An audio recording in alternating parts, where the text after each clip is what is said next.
This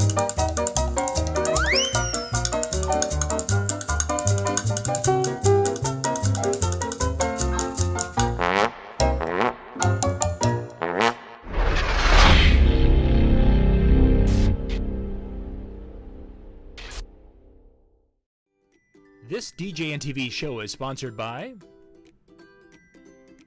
DJ Event Planner, Electra Voice, DJ Trivia and DJ Bingo, ProX Direct, NLFX Pro, Promo Only, Odyssey Cases, Perfect Portals,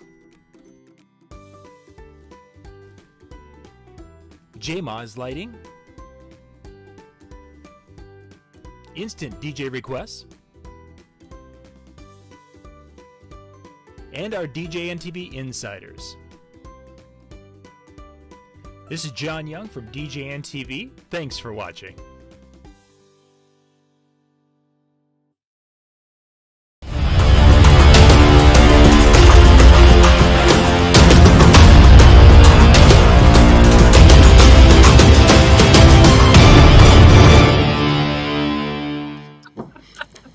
Well, hello everybody and welcome.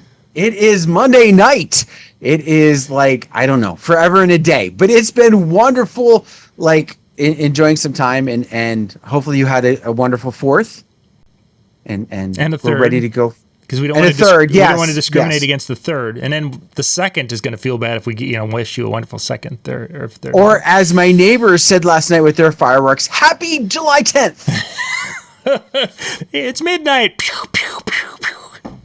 Yeah. I gotta say, I'm sure everybody's had one of those. No, we've actually really we're around a lake area, and typically it's like from July 4th until the end of July, and it's like really quieted down. Now, of course, it's going to go crazy tonight, but it's like, yay! I was starting to think the deer are finally not setting something off at your house. Yeah, it's the deer or the fox or somebody, it's going crazy.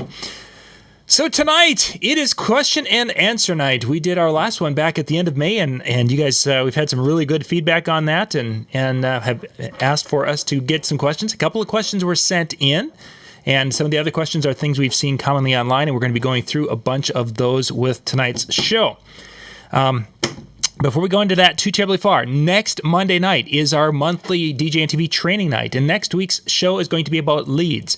We're going to have a variety of different DJs coming, and we're going to interview them and be talking. Some will be live, some will be pre-recorded, talking about where they get their leads, kind of looking back at where maybe they got their leads 5 years ago, 10 years ago, and where they're working to harvest leads today. We're not going to talk about how they sell to these leads, how they communicate with these leads. We're really just looking for ideas of maybe some unique places to find leads, because this has been a big question that we're seeing time and time again of where do you find the leads for eventual sales.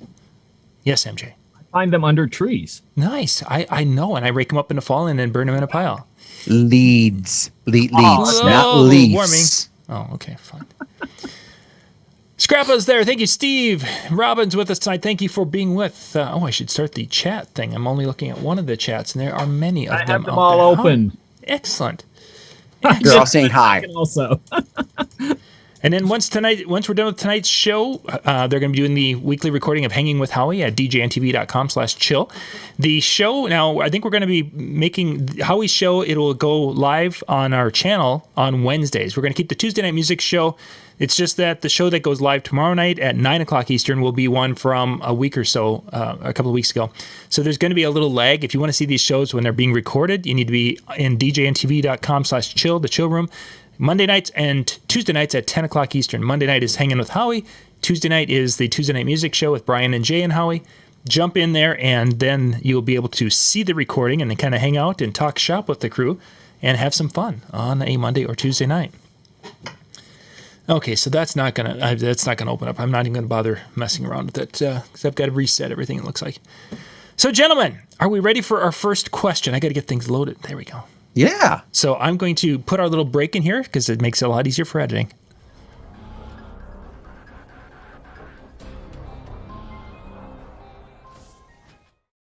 back here. Okay, the first question. Could you DJ with an iPad? Can I answer that question with a question? Please. Why would you? Okay. Why? That's a great question. And Dan, that's a legit question. Dan, why would you DJ with an iPad?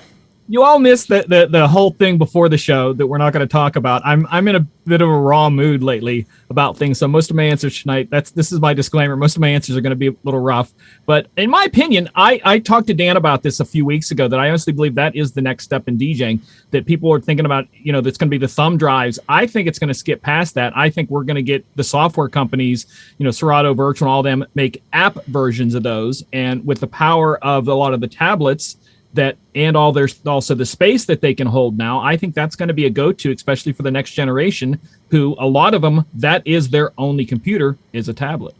And I think the interesting thing is the price of the computer, and we're going to talk about computers a little bit later in tonight's show, but the price for a good DJ laptop was this huge amount, and it used to be that the tablets were a fraction, like a quarter of the cost of a really good laptop.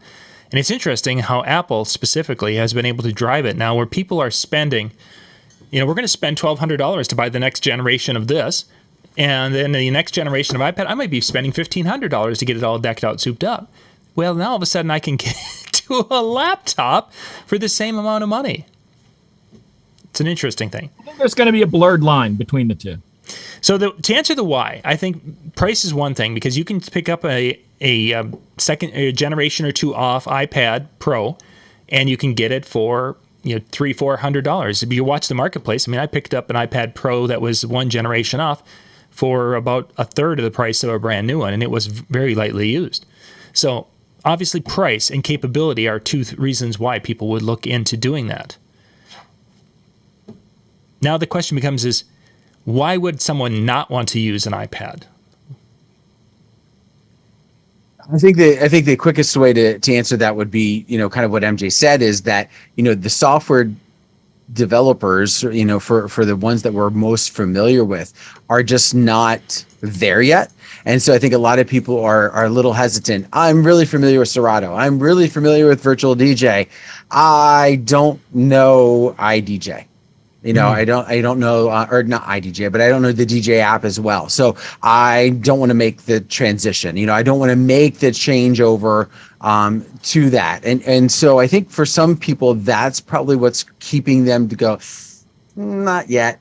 Although I know quite a few people who, and MJ, let's use the term loosely here. All right. So they DJ with their laptops, but they DJ ceremonies with their iPads, with their tablets using the DJ app. And so they're not doing, quite the same, but there is music playback happening and fading from back and forth. So, there are quite a few people who are doing that. And I think that will also help to speed up those people who decide to make a change if they decide to go there before the software companies jump full force. One concern with an iPad my hesitation with it is that the idea of an iPad, the batteries seem to die quicker than a laptop battery, I feel. And if I've got it plugged in and if the device isn't putting a charge back to the iPad, and when you have an iPad doing things, sometimes even if they're charging, they're plugged in, they're not charging very quickly. You could have the situation where the only port is that charging port, and if it's not getting enough juice from the controller, you might find yourself with a dead iPad at some point in time in the night. And obviously that would be a huge concern. I've got two beautiful iPad Pros that work wonderfully, but both of their batteries are crap. So I can only use them for probably a half an hour before they have to be plugged back in again. I couldn't DJ with them unless I had a good enough, and yet they have functionality to do everything that iPads can do. It's just that the batteries are. With a laptop, most of them have a dedicated power port or a port that I can use for a power port, and then they have the USB going out, so I can have a wall wart of some sort or that plug-in. So it's a comfort level when it comes to that. And I realized I could buy that little splitter that has the lightning power cable in and the lightning USB out to the controller, and I could do things like that. But every time you add another little dongle or accessory like that, there's always another point of potential failure. And for myself, that becomes a concerning thing. So would I DJ? I want Dan to take this. He recently bought a new piece of equipment. I also own a similar thing, but older, that is kind of like that that bridging the gap between tablet and laptop. You did. You asked me about it. What did I get? Oh yeah. Sorry, it took me a while because I've used it now for a couple months. I completely forgot. Yeah, so I do. I have the Surface Pro, so it has the dedicated port for power. It even has an extra USB port on that power cord, in addition to the regular port, and then it has the flash drive. So I've been using that actually as my ceremony setup, so that I have the software that I'm familiar with. It's the size; it makes it super nice. It's small, and I have all the functionality. And one of the reasons why I kind of decided to go to it, I had the DJ to Go 2, the little mini controller, and I like having that extra functionality. I didn't like the touching the screen with my iPad. I kept feeling like if my fingers were dry or something like that, I was hitting and it wasn't going. So this gave me that functionality. And even though it says DJ to Go 2 can connect with the DJ app, I, despite buying the dongles and everything else, never was able to get it to react. So I was like, screw it, I'm done, and went with the Surface. But yeah, I think I think you're right. That will make the gap happen a little bit faster because you have all the Windows functionalities that are there, and it alleviates the problem that John is talking about with having only one port out that's power and all connections. I wonder if Apple might go to, as they go more and more to that being more of a flagship, and with the Pro version adding a second port, especially when you're talking about the Lightning, that would be very interesting, USB-C. Because you just mentioned, of course, that the Surface is doing it, which tends to make it so that Apple's probably not going to do it because it would look like they're following, or it would make sense, or unfortunately. All they would have to do is make their keyboard be a dock with the dongles in it. Would be tremendous. That would be different enough. Yeah, and that would be tremendously but helpful. Like I said, my thought behind the whole thing is I have an older and smaller version of what Dan has. I have the Surface Go, and it works with virtual without it. I DJ from it. I've shown many people. But imagine, like I said, Apple doing that with one of their powerful M2 chips. Yeah. That's right in line to be able to do that stuff. So to answer the question, I think we all agree. Why not DJ with it? There's no problem. If it works for you and earns you money, why not, right? And to think if you could carry like 2 iPads instead of 2 bigger, large, I've got my 15-inch laptop, so I could carry 2 iPads. It would make my backpack gig bag just so much lighter and easier. And I'm already carrying a laptop and 2 iPads and a Surface every gig right now. Yeah. So yeah, it's cut the laptop out would be nice. Yeah. Question: with how well iPhones connect to other iDevices, iPads and whatnot, how easily could you remote to an iPad running a DJ app from your phone on the floor to control it? Is there a smoothness there in Apple? Because I don't use Apple, so is there a smoothness there that could be a positive factor? It certainly could be. There are some screen sharing things that would, and you'd have to dig into the apps and such. I don't do much of that per se. I mean, I do a lot of remote desktop with my phone. Like today, I had to do send a couple of business emails and design a couple of things, and I did that while sitting at the VA today with my. So there's a lot of connectivity, and Apple's done a really nice job of utilizing that technology to make it work, as the other PC side has also. I wouldn't be surprised though, MJ, as what you're saying is they connect up, and the way screen sharing is so much now that I can basically go click and I can put my click and share to TV. That's that quick, and it works. The kids do that all the time with their gaming, and they have a great results with it. So yeah, it could definitely be down the road where you have your iPad there and your phone, and you're off and running around the room. So the one thing that I think needs to improve before that goes full force, though, would be there still is a big separation within Apple, at least that I've noticed, between what they have in their iPhone app store and what they have in their iPad app store. Yep. And it used to be a few years ago you could install the iPad version on your phone, and vice versa if like the other one wasn't available. I went to do that recently, and they've kind of like put the kibosh on some of that. So maybe it was just the app I was looking for, but I wasn't able to get it on my phone, which kind of annoyed me because I wanted it as a backup for something, yeah, to something I was using. So yeah, I've done that also, and had it so it's on the iPad, and it's definitely convenient. So let's jump to our next question.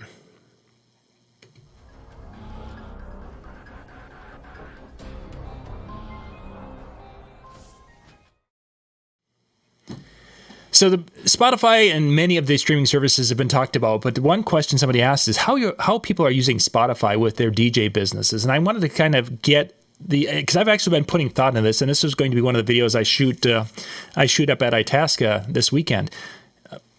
Have you done anything with Spotify? And if so, how do you think DJs or even yourself would use Spotify in your business? I'm going to let Dan take what the obvious one I think is for your side.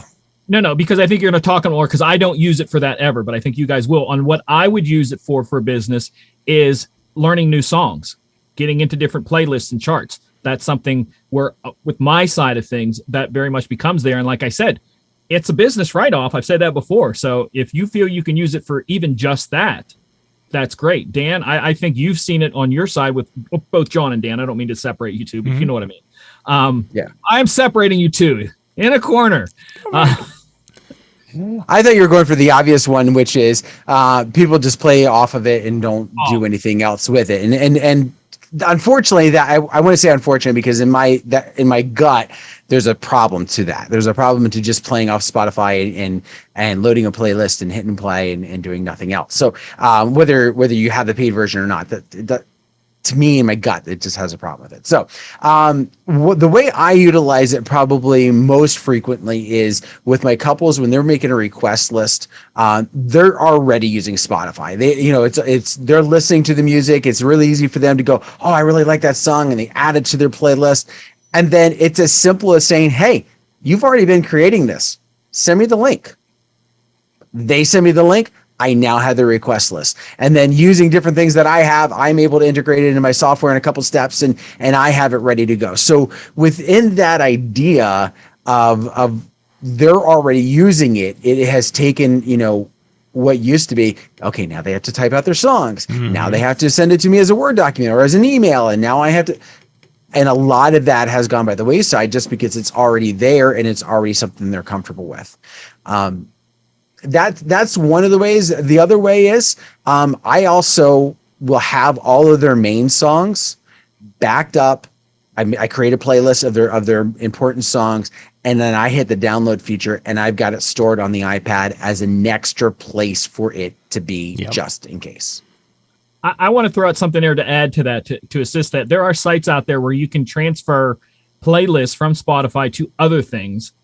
So if someone sends you that and maybe you don't have that or something, there are ways you can transfer someone's entire playlist over to YouTube, which I don't recommend you use that for DJing either, but you can, because I've started playlists on Spotify because I use YouTube Music also. And I go, well, I want to share that over on that playlist over on YouTube, and I'll convert it with one click over to YouTube. Now it's a playlist on YouTube. And they're like, well, I should have that on Deezer too. So now again, back to my advertising MJ, I've got playlists on all of them everywhere, even though I don't subscribe to them. So think about that when you're doing stuff, that becomes a powerful thing to get those lists, but you can also move them if you need to. So that's a good thought, because every once in a while I'll get the YouTube one, and because everyone's, I don't use Spotify, I use YouTube. Okay, well, and now it's a little bit harder, but I forgot about that. 50% of all streamed music. This is why I went to YouTube Music Plus. The reason I like YouTube Music is that I can listen to DJ sets. So I don't go in there and there's a song and a stop and a song and a stop. I can listen to an hour-long mix of something, and that's kind of why I like that. So I can do that. But 50% of all streamed music, not talking paid music, all streamed music comes from YouTube. Not YouTube Music, but 50% of all streamed music is streamed through YouTube. So that's a platform a lot of people are already on. So sure. MJ, you mentioned that you use it to discover music and doing some music. How are you finding places to, because I've gone in there and you do a search, looking for, 90 songs that don't suck, and there's a playlist that comes up type of thing. But how are you finding music for what you're looking for? It's a simple thing that, again, I make playlists. I make a playlist called something. and I go to someone's playlist that has stuff, and I'll listen, and I'm like, oh, I want to listen to the song. Or the next one, I'm like, oh, I don't want to listen to that one. I'll skip it. Oh, I like this one. Add to my playlist. Okay. So then it becomes saved on my playlist that I can go back later and add it to a crate if I want to. There's a lot of different things you can do like that. But one of the things I like about it is that it reminds me of songs that I forgot about. Like, crap, I could be playing that. Yep. That's a good song. So I like other people being my DJ with stuff like that. So I get to hear, it keeps things fresh. You get to hear another person's point of view. And more often than not, you will find someone have something that you forgot about, and you're like, "Oh yeah, I'm gonna. This is now going into a playlist." So that's kind of what it is. Random search, like you said, John, and just kind of flow with it. One of the things that I found that it was accidental. Somehow I had hit the enhance button on a playlist that I had created from something. And I got down to the end of the playlist and it kept going, and I wasn't really paying attention. It was just kind of in the background. And I got to about the third song and I went, that's a weird song. I don't remember that. I don't even remember like putting that on. And then I looked over and I found out what had happened. And so another way that you can do it is to take advantage of the enhance, or if you hit add song to a playlist that you've already created, it will find other stuff that kind of fits within the same idea or same artist, same genre. The radio button too. You can be listening to a song and say start radio, and it will build a radio station around that song, whether it be year, style, whatever, which I do that a lot also. And you discover a lot of stuff that way too.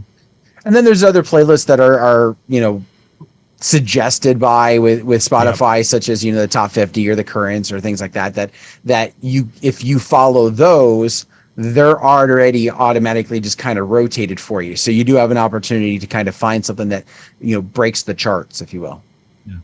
Lot of famous DJs will put their playlists up there, or their picks.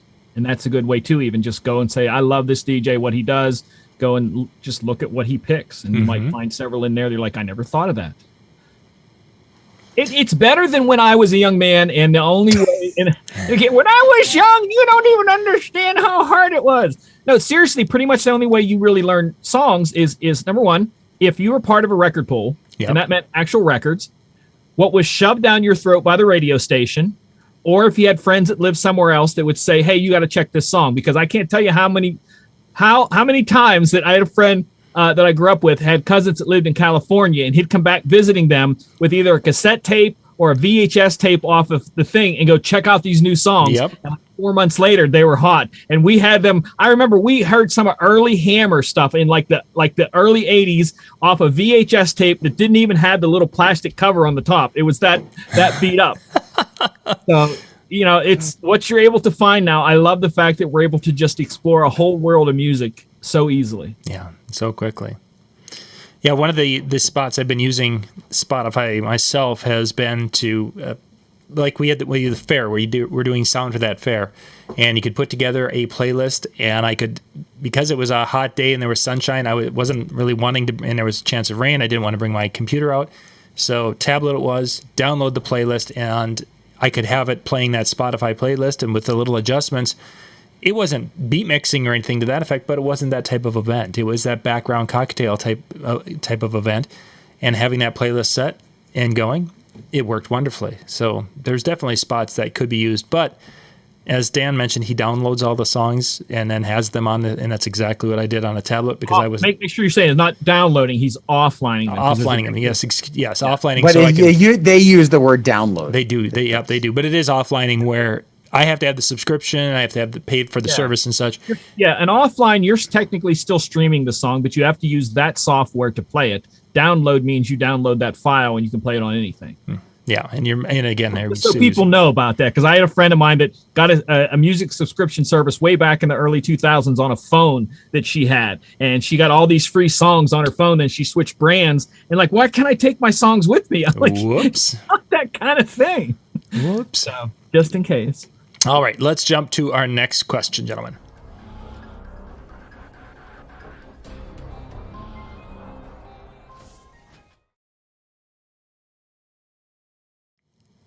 All right, our next question for tonight is, somebody had posted this on one of the chats and thought it'd be a great discussion topic, is have we reached the point where sneakers are appropriate for formal events like weddings? And I think that they were referring to when you see DJs in our industry like Jason Johnny and Joe Bunn and many others, actually. Chris Washburn is another that has been wearing some very, very, very nice-looking sneakers at a variety of different events. They aren't wearing like the old beat-up Converse type. Well, maybe they were wearing nice Converse. But anyway, so have we gotten to the point, guys, where the old days of having to dress way up here and look like $1 million is now where we can dress down, or what are your thoughts when it comes to attire? I don't think it's dressing down, and basically because of, when we say sneakers, sometimes different people have different thoughts, right? You have different ideas of what you're going to be putting on your feet. These are, when the people you're referencing, at least, these are higher end type look and feel and attire. And it might even just like one of the ones that Chris has done different times, and I saw, and I tried to convince my wife to let me try it, and she goes, yeah, you don't have the style for that. But he was wearing, it was just a solid white, I think it was like a solid white Nike, and he had on his black suit, and he had the solid white Nike, and it popped. Kind of the same idea where, people were transitioning where they're not wearing socks, or they're completely not showing. And with suits, they're wearing, for lack of better terms, almost looks like high waters. And you go, wait a minute, like, what are we doing? But if you watch any, I'll just throw back in the fall when football was on, if you were watching some of the pregame stuff, these guys are wearing probably $1,000 suits, and they're exhibiting the same style. So it is not just putting on a pair of New Balance shoes that you mowed the lawn in yesterday, but these are higher end, look and feel and style. I personally have a hard time making that transition just because I don't think it's something that I am comfortable with. And so if I tried it, I'm going to second guess myself all night. Do you think age has something to do with that we're all over, just a little bit older? Jason's older than I am. So I don't think it's that necessarily that's the case. Mm-hmm. I think it's where we look at ourselves. Like I'm not a cutting edge style type of person. Okay. And I think it has more to do with shirt on tonight. Come on now. I do. But you don't know that I put this on 5 minutes before I turned on the camera. Before that, no. Sitting in but I do think that's some of it. I do see that there has been a transition in style. So 4 years ago, you were having to wear dress shoes of some sort, and they were stylish dress shoes, and you had to find something that was comfortable and stylish at the same time. And I think it's created some change to where, because style in general has changed, it's opened that door. But again, you're not going out and buying a pair of grandpa sneakers and trying to put those with a suit. My orthopedics won't work, is what you're saying? All right, so can I throw about 20 different comments in here? Please. Number one, someone in the chat mentioned Crocs. You're dead to me if you wear Crocs. I'm just letting you know that. Okay, now I got to go see who did it so I know. So second, Mike. If you want to see style with tennis shoes, because at some of the places I DJ where I dress up, I have special shoes that I wear with my dress outfit, whether it's a suit or whatever. And if you want to see someone do that right, go look at Robert Downey Jr. Suits and tennis shoes all the time, and he looks classy and stylish. If you are going for that classic dressed up look, probably not. But it all depends on you and your style. I feel like Dan said he wouldn't feel comfortable with that. I wouldn't feel comfortable in that classic style. I would need to set something apart to make myself feel comfortable. So I think the most important is you got to be you. And if you aren't a sneaker person for that stuff, that's fine. You might be a cowboy boots person, and I actually hold them higher on the list than Crocs, but whatever. Listen, I got a pair of Crocs. You never know were Crocs, but I saw a guy the other day with Adidas Crocs, and I was like, okay, that's a little something right there. Adidas stripe down the side, everything. But I was at last fall. I was at a wedding, and I had changed into my suit or whatever, and I don't remember why, but I hadn't put on my dress shoes. I think I maybe had them in the car or something like that. And so I had my sneakers on while I was wearing the suit to go out and get changed. And as I'm looking down, I'm kind of like, I could pull this off. And it wasn't, but again, they weren't quite to the level of what we were talking about some of these other guys, but I still changed into the other shoes and put them back on and because I couldn't do it. I just, in my head, I couldn't do it. I heard this said, I don't know if it was last year at the expo or it was a couple years at the expo, one of the expos. And I won't even say it was like Nick Spinelli who had thrown out the phrase, which was basically like, listen, there's a bunch of different styles out there, but if you're not comfortable with what you put on, it doesn't matter how stylish you are, you're not going to look good.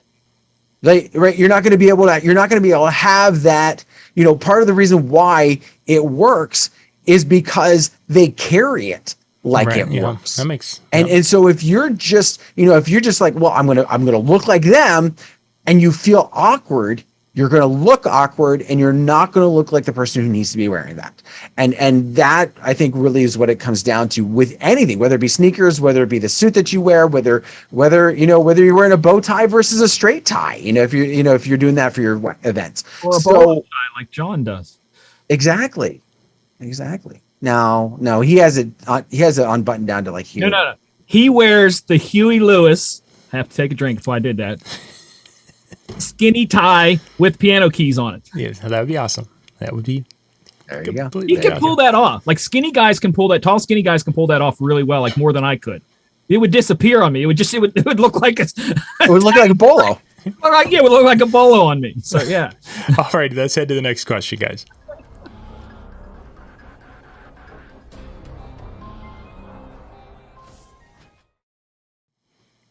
Okay, for our next question, somebody was asking about this. No. So this would be a great topic. How do you handle those people who feel they are so entitled that when you get to the end of the show, they're the ones in your face screaming, one more, one more.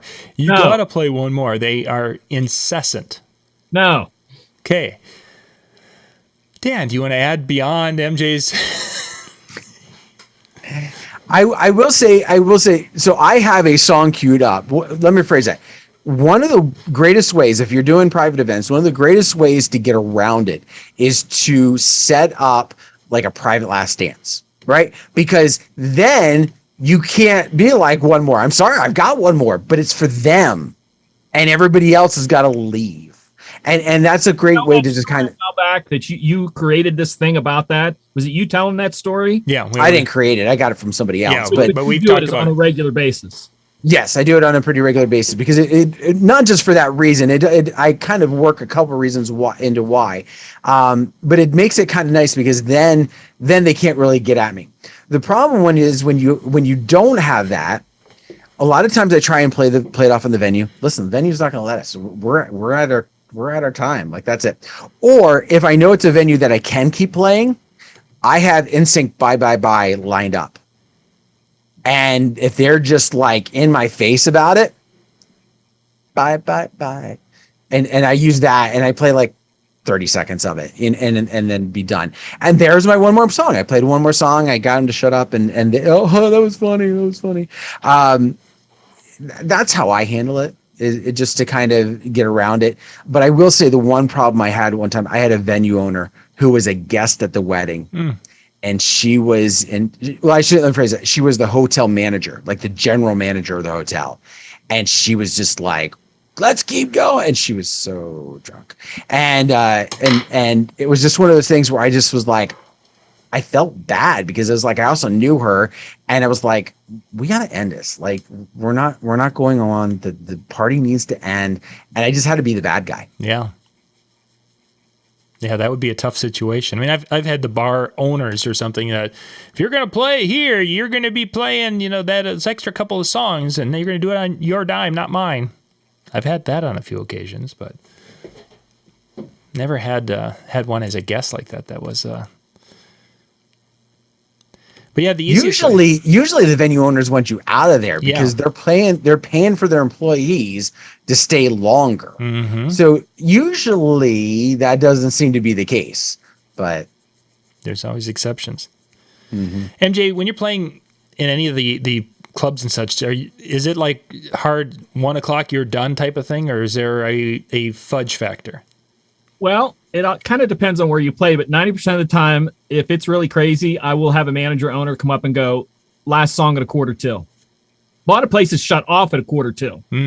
They want you out by 2, just simply because, like Dan said, they've got to clean up and get out of there, and they're not going to be there till 4 a.m. doing all that. Rarely do I ever at the casino occasionally, and that's a whole different app. Well, see, again, certain areas of the casino, I play over the full loudspeaker, okay, over the whole casino, and it's automated. So about 7 till the top of the hour, it kicks me off and puts the auto playlist back on. So I don't even have to worry about it. Other places, you kind of play a little bit, 15, because the one lounge, you play a little bit. It's not that bad. Other places, it all depends. But I don't really worry that much. The bars are pretty strict. Like I said, most of them have always been, let's get them out of here sort of thing. It's not like the private thing where if somebody says one more time, I guarantee there's a bouncer standing next to me said, get the F out. They wouldn't even hesitate to go, you're out now. Well, my friends, bye. There's the door. See ya. I've had some bouncers actually during the last song, and we would always, and one bar in particular that I always played at, we'd always play this one song to end the night, and it was clearly like, get out. And they would actually be pushing people out the door during that last song. So there was no opportunity for one more song. Every DJ is supposed to have what's called the Get the F Out song. And it's a terrible I think that's what it was called too. Yeah. And mine is a remix I did of the Lawrence Welk song Good Night, which is just absolutely horrible. A friend of mine used to do Barney. It just all depends on what you want to do, but it's a horrible song. Hit the Road Jack. What's that?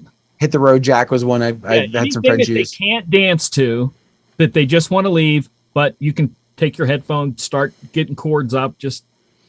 See, and that's where I kind of, I do risk, and I generally play things pretty conservatively and pretty safe, but I do risk it on after I shut down, if I've got to put some kind of bumper music in, I throw some Huey Lewis stuff in there, and I know I'm risking the chance of people just starting to fire the party back up again.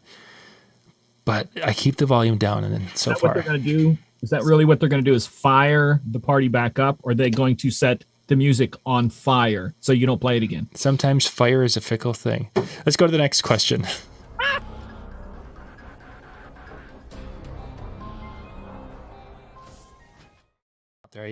There we go. Okay, so the next question, let's dig into this one. It was kind of have to. Yeah, it's a bridge off. It's going to be a bridge off the iPad just a little bit, but dumbest question. No, in it all is of not. DJ. Listen where I want to go with this. I want to talk about what type of laptop would you recommend, and I want to specifically talk about the difference between entry level laptops and more competent level laptops.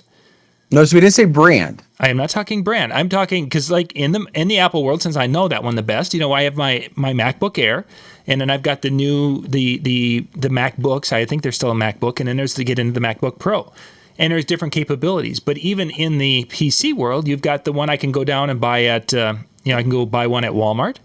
I can go and buy one that's a little bit whatever, and I can find different levels and quality thereof. And there are people out there who are buying these more entry-level computers and trying to make them work. Can they do the jobs? Let me flip that. I want to take it back to Apple because you guys both use Apple. Is the absolute cheapest Apple you can go out there and buy, is it capable of DJing with it? Yes. Without music video. Go. That's your answer. No, but I think no, because Apple. Now your for Apple. Okay, for Apple. Now your answer for Windows. This is my honest opinion. Spend as much on a Windows computer as you would for the cheapest Apple, and you'll be fine. So you're talking $1,200 to $1,500, somewhere in that ballpark. I think that's a fair estimate, but I would say it depends, and here's why. I would say it depends upon what you're going to do with it. Okay? And what I mean by that, so because if you are playing just straight audio, you're not doing any of video with it, you're not mixing other than say crossfading between two songs. I really think that you probably could go to Staples and get the office level entry version, and you would be fine, because I have a lot of friends who do that, and that's the type of DJing that they do. I would not go to Walmart and buy the $300 or $200 Chromebook that they might have for sale, because that's not going to cut it. Chromebooks but play the programs.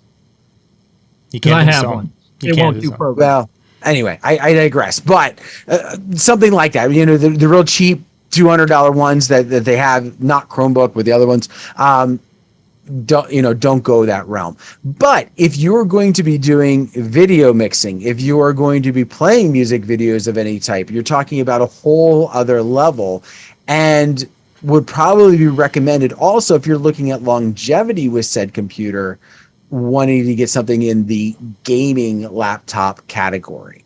Again, do you have to go that level? No.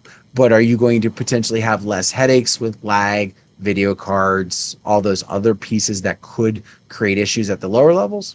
Yeah. He doesn't seem to be buying that answer. No, there's absolutely nothing I disagree with what he said. It's just silly to me that we have to discuss this. It's like, it's just a discussion that doesn't need to happen nowadays, because if you don't know what you need to DJ with, why are you asking? I mean, like... Well, but I think it's a fair question, and here is why. Because when I bought my most recent computer for my office, the one that I'm using right now for us to stream, because we all know the problems I had with the other one, one of the things I did was I went to a Staples and I looked, and they looked comparative. They were i5s. They had 16 gigs of RAM. They had plenty of space. Like, it sounded like it had everything I needed, and it was $550. But when I ended up doing some research on and finding out was, yes, they might have the components, but they're not really the quality versions of those components. And so when I want to get the quality versions of those components, I'm getting to the $1,000, the $1,500 range. And they look the same. They're both i5s. They're both, they have a lot of those things that are the same. So I do think it's a fair estimate, because, again, I'm in this business, and now granted, it wasn't for my DJing. I want to go higher end with that. I go gaming on those. But when I was looking at it, I looked for what I thought was perfectly fine. Since I'm in my irritated mood, Really? Go for it. Huh. I didn't notice. Yeah. Light me up. You know how I've said before that if you don't mix, you're not a DJ? I'm going to tell you, if you don't spend more than $1,000 between your controller and your laptop together, you're not a DJ. You have a music service that you play for people, but you are not a DJ. Do not wear that moniker. If you're That's $1,000 for both. I mean, come on. That's a... yeah. Wait a minute. Wait. I could do his MacBook Air and DJ to Go 2 or Hercules Starlight for under $1,000. You're not a DJ. Yeah, it's going to be a tough sell to say you got a DJ to go to, and you're even though it does have an 1/8-inch jack out, not tip-ring sleeve. It's just, to me, it's like this. Imagine you having work done on your house, and someone showing up with inferior hammers and saws that they paid absolute minimum for, that maybe you've had experience with. They break after half an hour, and that construction person's having problems with stuff not working. That's what you're getting yourself into, and that's what you make yourself look like. That's what I'm saying. If you're just starting, there's 1,000 routes you can go. You can go with what you have. Try it with the cheapest computer you have. Because I've proven with that Surface Go, which I'm telling you is not even it's not even an i processor. It's not even that strong. They're called gold processors, and they're not even that strong. And I can virtual DJ with that on my Rain if I need to. But if you are a professional, put a little bit into it. Save up. Again, it's a business write-off. Make a little bit of effort to seem professional. Because like I tell people, this is the best way to explain it. back to the construction guy. That is your construction vehicle. So if your construction vehicle is constantly breaking down and can't get you to the job, it's not worth much. So you got to have something that's reliable. So very true. I don't know, it's just my opinion. There's too many people out there that go, I got a computer and 1,000 songs. I'm a DJ. Look at me. Somebody hire me. And I'm like, you're not a DJ when you use equipment that's 20 some years old and you stand there and then gripe at other people because I never heard of you.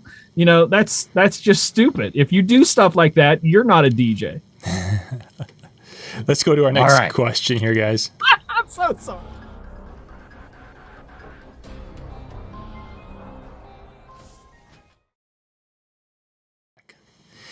All right, the next one, guys, is DJ setups and how close to the dance floor. What's your preferred distance from the dance floor? Right on it, a little bit off? Does it matter to you? MJ, since you don't have an opinion tonight, it seems, we'll see if you finally have one. Mine is different than most DJs, especially in the club world. I like to be near the dance floor. I really do. Now, why in the club world you said that? Why? What is typical there? People don't want people to walk up to them. They don't want to be on the same level. They don't want to be able to be spoken to. They just want to do their set. They want to do their thing. I like to be right there with them. I love DJ booths that are near the floor. I mean, there's so many clubs that put you up on the rafters and way back in the corner. I want to be there with them, and I even private gigs, I want to be there with them. I want to feel the moment as they're feeling it. As a person who doesn't like people.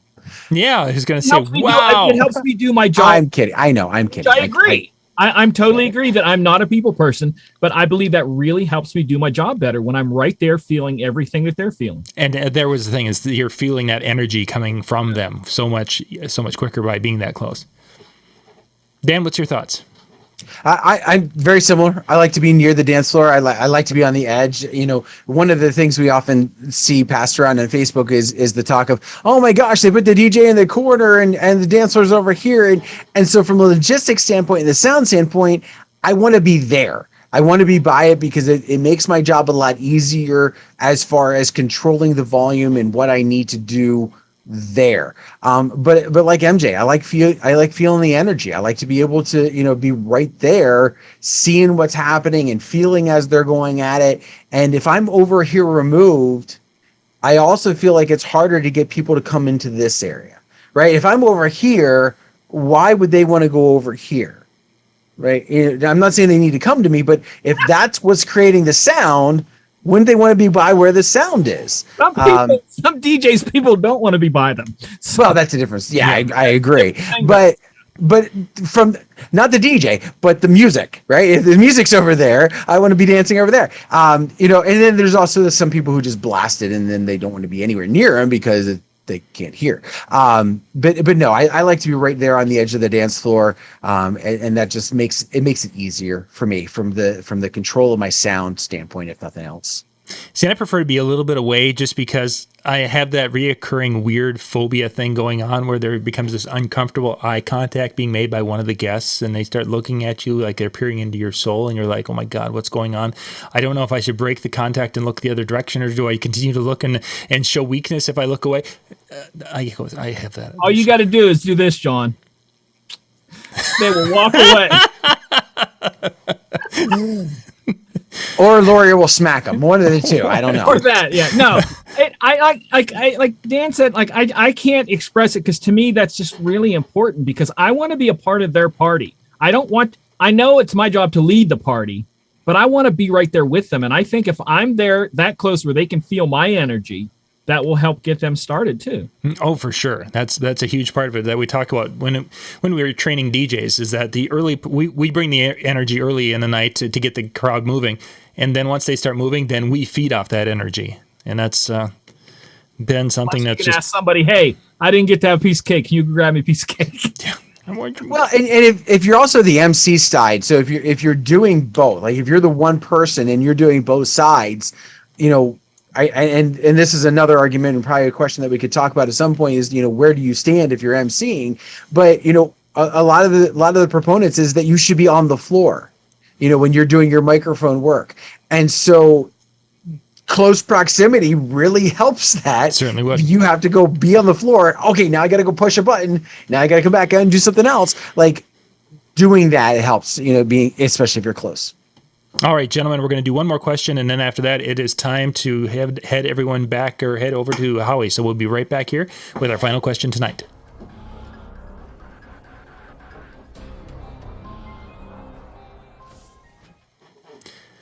So this question, I think I saw 5 or 6 times this past 10, 12 days, is people looking for advice on how to handle duplicate songs and cleaning up duplicate songs in their music library, because we've all got them.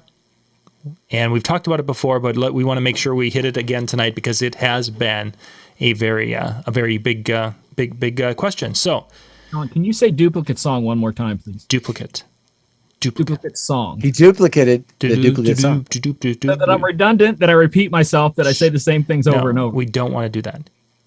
So, how would you do that? Well, first thing I would do is go to Disc Jockey News' YouTube page and do a search for DJ Michael Joseph and duplicate songs. And there's probably about 20 videos, both in short form and long form, Dan, because Dan, for some reason, said that I don't do short form. And the other topic that we talked about, I had 5 videos about that topic in 3 minutes or less videos.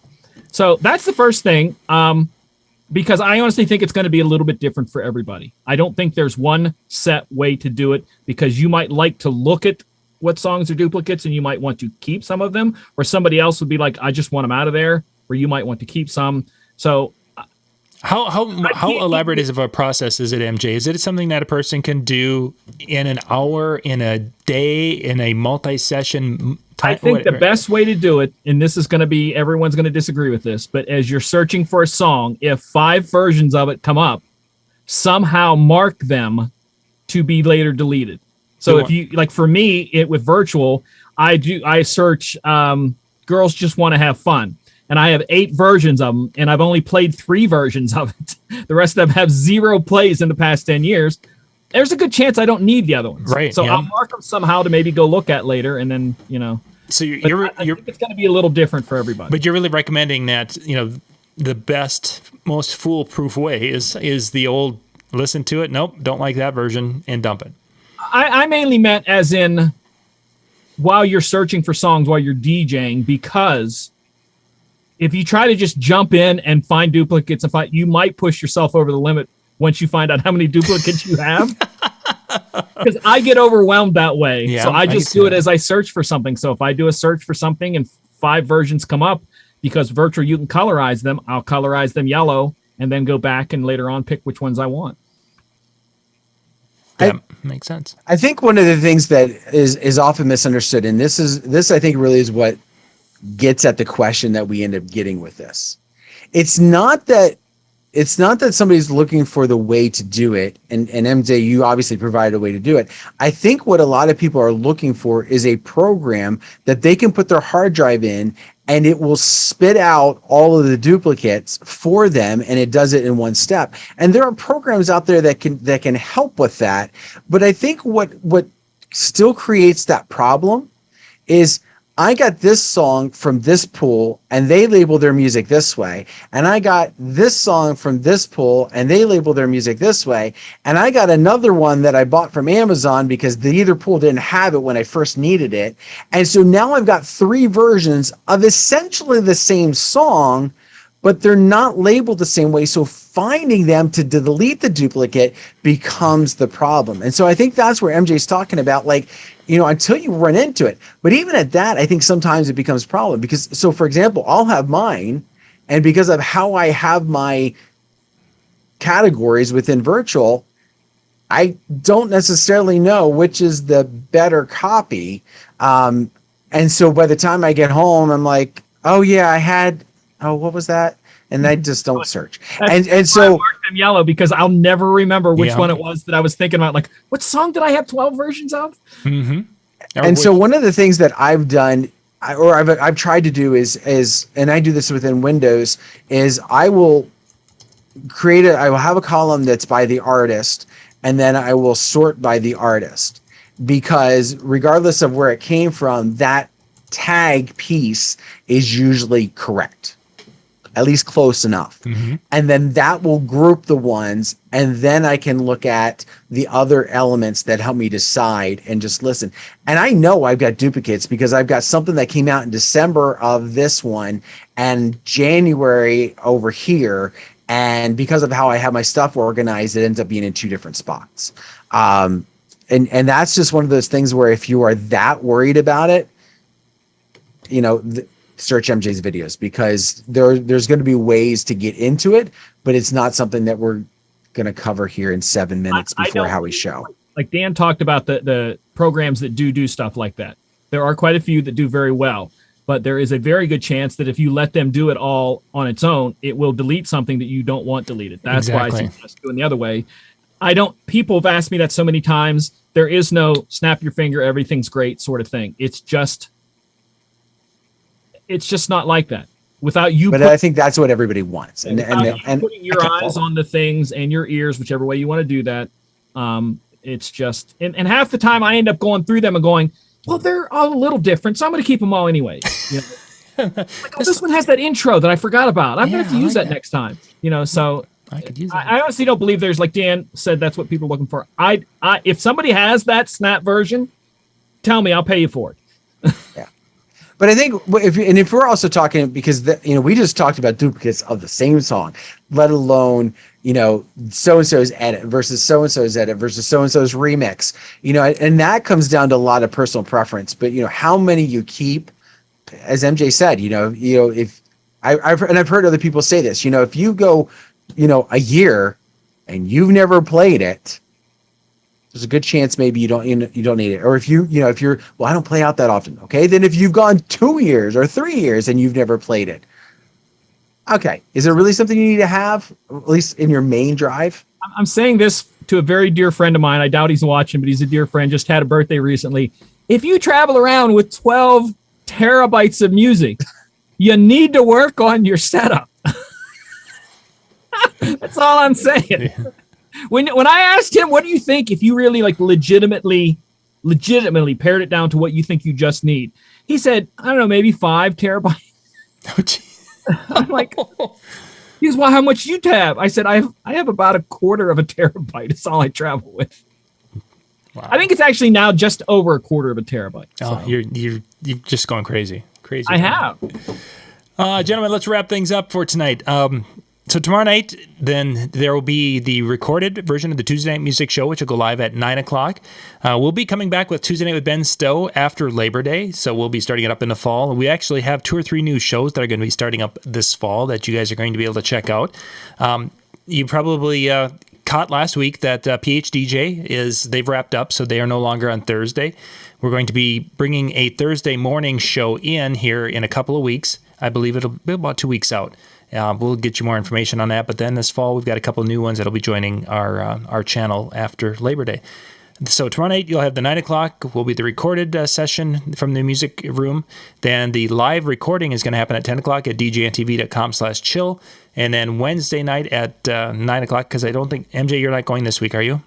I try to do the live show the same week you do the education when we don't have a Monday night show. Next week. So yeah, this week Howie's chat from a couple of weeks ago will be at 9 o'clock Eastern Wednesday night, and then next week it would be later in the later spot. So and then next week we're going to be talking leads next Monday night, and we're going to be hearing from a lot of different DJs on how they and what they and their thoughts behind finding leads in this day and age. So you want to definitely put that on the calendar. It'll be out at DJNTV.com/virtual expo, which I didn't change that link. Just go to DJNTV.com and you'll see, I think there's a link there that'll take you over to it. But anyway, we'll be sharing that link. That'll be next Monday night, and it'll start at 8 o'clock Eastern and go till 10 o'clock Eastern for the show. So I think that's it. I think we're ready to go. And DJNTV.com/chill with Howie in just a few minutes. All right. Well, thank you guys for turning in. Have yourself a wonderful, wonderful night. Check out the virtual expo, and we'll be back with you in 2 weeks. Have a great one. Bye. Bye.